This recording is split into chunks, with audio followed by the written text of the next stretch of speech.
துலாம் ராசிக்காரர்களுக்கு இந்த வாரம் சந்திராஷ்டம அமைப்புகள் எதுவுமே கிடையாது. வார ஆரம்பத்திலேயே 12ஆம் இடத்துல இருக்கக்கூடிய சந்திரன் அப்புறம் ராசிக்கு வருகிறார். அப்புறம் 2, 3 ஆகிய இடங்களுக்கு போயிடுறார். சந்திரன் சுப தொடர்புகளோடு இருக்கிறதுனால இந்த தடவை வியாபாரம், தொழில் போன்றவைகள் இந்த வாரம் முழுக்கவே நல்லா இருக்கும். திங்கக்கிழமை மட்டும் கொஞ்சம் செலவுகள் அதிகமாக வருங்க. என்னடா இது இவ்வளவு செலவா இருக்குது, இந்த செலவை கொண்டு எப்படித்தான் நம்ம சமாளிக்கிறதுன்ற மாதிரியாக ஏதேனும் செலவுகள், குடும்ப செலவுகள், நிர்வாக செலவுகளுக்கு பயந்தாலும் கூட கடன்கள் வாங்காமையே செலவுகளை அப்படியே சமாளிச்சுக்கக்கூடிய அமைப்புகள் இப்போது உண்டு.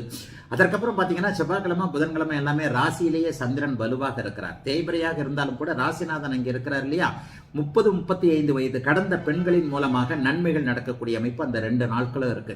மனைவியாக இருக்கலாம், அம்மாவாக இருக்கலாம், அல்லது அக்கால் தங்கைகளின் மூலமான ஒரு பெண் உறவுகளின் மூலமாக துலாம் ராசிக்காரர்களுக்கு இப்போது ஏதேனும் உதவிகள் கிடைக்கக்கூடிய தன்மை திங்கட்கிழமையும், செவ்வாய்க்கிழமையும், புதன்கிழமையும் கண்டிப்பாக இருக்கும். பெரிய அளவுல கஷ்ட நஷ்டங்கள் கண்டிப்பாக கிடையாது. வியாழன், வெள்ளிக்கிழமை, சனிக்கிழமையில பாத்தீங்கன்னா 2ஆம் இடத்திற்கு சந்திரன் போகிறார். 2ஆம் இடத்துல அவர் அமாவாசை அமைப்புல இருந்தாலும் குருவின் பார்வையில வர்றார்.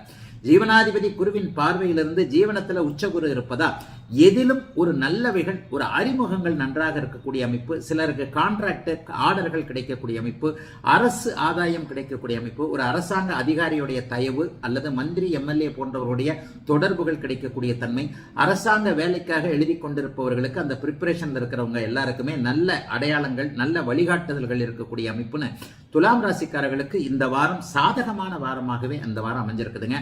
வார கடைசியில பாத்தீங்கன்னா சனிக்கிழமை, ஞாயிற்றுக்கிழமை 3ஆம் இடத்திற்கு சந்திரன் போய்விடுவது என்பது பெரிய அளவுல உங்களுடைய முயற்சிகள்லாம் பலிக்கும்ன்றதை காட்டுது. கலைத்துறையை சேர்ந்தவர்கள், மீடியா துறையில, பேஸ்புக்ல, இன்ஸ்டாகிராம்லாம் சக்சஸ் பண்ணணும்னு நினைச்சுக்கிட்டு இருக்கிறவங்களுக்கு வார கடைசியில நல்ல திருப்பு முனையான அறிமுகங்கள் கிடைக்கக்கூடிய அமைப்பு இருக்கும்.